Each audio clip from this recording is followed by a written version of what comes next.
지난 2024년 한 부동산 커뮤니티에 올라온 글입니다. 분양가 23억 원의 서울 서초구 원펜타스 아파트 분양권을 당첨받았는데 가진 돈이 4억 5천만 원뿐이니 19억 원을 투자해줄 사람을 찾는다는 내용입니다.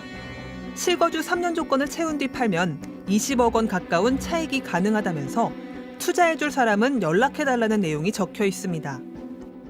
실제로 이런 아파트 분양권을 둘러싼 음성적 거래가 성행한다는 건 손쉽게 확인할 수 있습니다.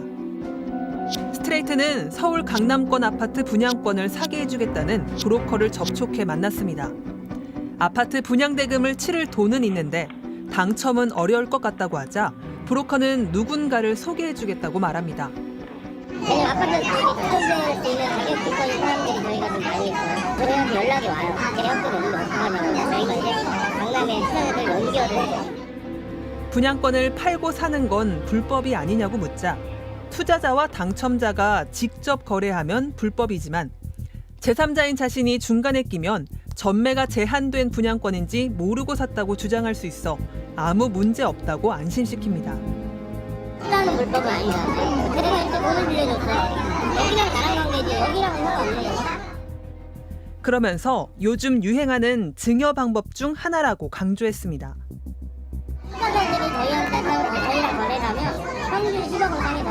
그럼 그런 거는 당연히 이제 물려주기 위해서 자녀가 필요한 걸 해주는 거예요. 네. 법의 테두리 안에서 우리가 합법인 걸 우리가 잘 활용한 거예요.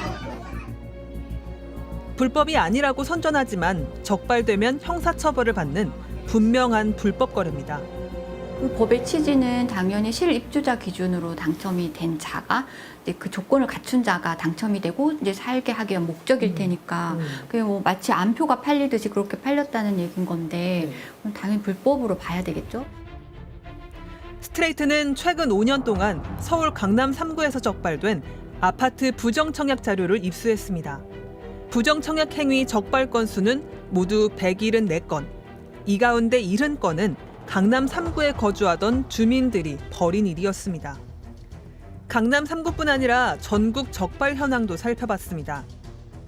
가장 많았던 수법은 부모나 자녀를 부양가족에 포함시키는 위장전입이었고 위장결혼, 위장이혼, 혼인신고일 조작 등 신혼부부 특별공급 청약을 노린 수법도 많이 동원됐습니다.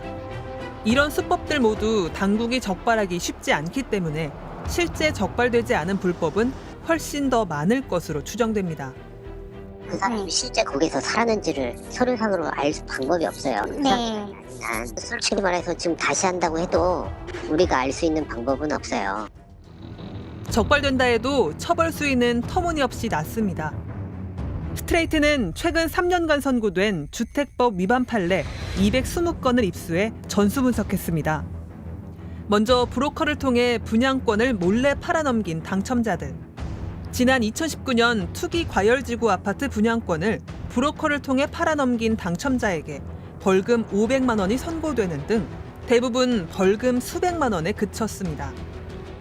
분양권 불법 거래를 주선한 브로커들도 마찬가지였습니다. 역시 대부분 벌금형에 그쳤고 횡령, 사문서 위조 등 다른 범죄를 함께 저질렀을 때에만 1년 이하의 징역형을 받았습니다. 마지막으로 브로커를 통해 당첨자의 분양권을 사들인 이들은 처벌받은 사례 자체가 극히 드물었습니다. 불법인 줄 모르고 샀다고 항변할 경우 고의성을 입증하기 쉽지 않기 때문입니다. 그럼 불법 거래된 분양권은 환수 조치됐을까요?